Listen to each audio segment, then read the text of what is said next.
एक गांव में एक मूर्तिकार रहता था जो बहुत ही खूबसूरत मूर्तियां बनाया करता था। मूर्तियां बेचकर वो अच्छे खासे पैसे कमाता और इसी से अपना घर चलाया करता था। उस मूर्तिकार का 10-12 साल का एक लड़का भी था और वो भी अपने पिता के साथ मिलकर बचपन से ही मूर्तियां बनाया करता था। और यहाँ तक कि वो 10-12 साल का लड़का भी बहुत ही खूबसूरत मूर्तियां बनाता था। उसके पिता उसकी मूर्तियां देखकर बहुत खुश होते, लेकिन हमेशा उसकी बनाई हुई मूर्ति में कोई ना कोई कमी निकाल ही लेते थे। लेकिन उस मूर्तिकार का बेटा कभी भी अपने पिता की बातों से निराश नहीं होता था, बल्कि वो अपने काम को जारी रखता और अपने पिता की बात को मानते हुए अगली बार वो उस गलती पर अच्छे से ध्यान देता। अब धीरे धीरे उस बच्चे की मूर्तियाँ उसके पिता की मूर्तियों से भी ज़्यादा अच्छी बनने लगी थी।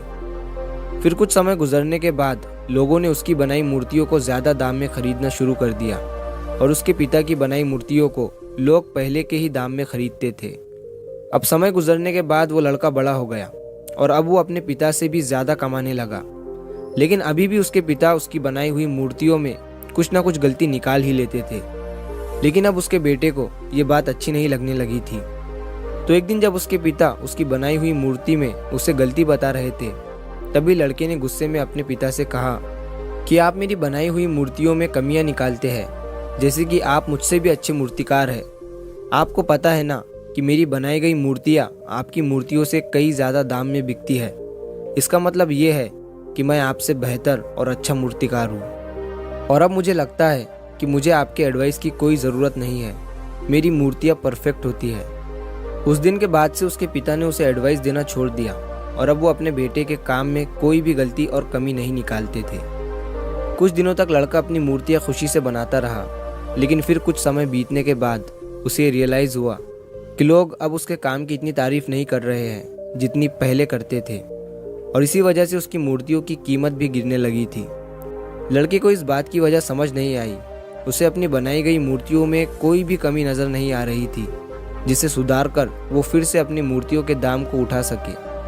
वो इस बात से बहुत परेशान हो गया और एक दिन वो अपने पिता के पास गया और उन्हें अपनी प्रॉब्लम बताने लगा। पिता ने उसकी पूरी बात सुनी और उसे कहा, मुझे पता था कि एक दिन ये तुम्हारे साथ ज़रूर होगा।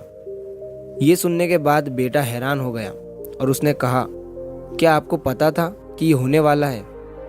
पिता ने हाँ में सर हिलाया और कहा, क्योंकि ये मेरे साथ बहुत साल पहले हो चुका है। तभी लड़के ने कहा, फिर आपने मुझे ये चीज़ क्यों नहीं बताई?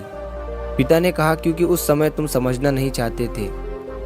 मुझे पता है कि मैं तुम्हारी जितनी खूबसूरत मूर्ति नहीं बना सकता हूँ, इसीलिए मैं हमेशा ये कोशिश करता था कि मैं एक टीचर की तरह तुम्हारी बनाई गई मूर्तियों में कमी निकालूं, क्योंकि जो काम हम खुद करते हैं उस काम में हम कभी भी कोई गलती नहीं निकाल सकते हैं, क्योंकि हम सब अपने काम को पसंद करते हैं और सबसे अच्छा समझते हैं।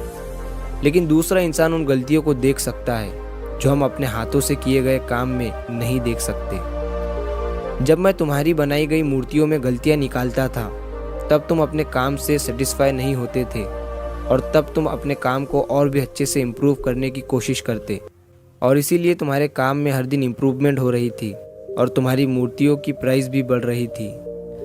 और जब तुम अपने काम से सेटिस्फाई होने लगे और ये सोचने लगे कि तुमने जो मूर्ति बनाई है वो बिल्कुल परफेक्ट है और उसमें कोई भी गलती नहीं है, तभी तुम्हारी ग्रोथ रुक सी गई। लोग हमेशा तुमसे अच्छी मूर्तियों की एक्सपेक्टेशन रखते थे, और जब तुम उनकी एक्सपेक्टेशन पर खरे नहीं उतरे, तब से उन्होंने तुम्हारी मूर्तियों में इंटरेस्ट लेना छोड़ दिया और इसी वजह से तुम्हारी मूर्तियों के दाम कम होने लगे और आज तुम इस सिचुएशन में पहुंच चुके हो। बेटे ने अपने पिता को अच्छे से सुना और थोड़ी देर के लिए शांत हो गया।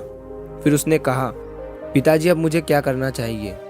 पिता ने कहा, बेटा डिससेटिस्फाई होना सीखो, और यही एक चीज़ तुम्हें इंस्पायर करेगी हमेशा अपने काम को बेहतर बनाने के लिए, हमेशा अपने काम में इम्प्रूवमेंट लाने के लिए।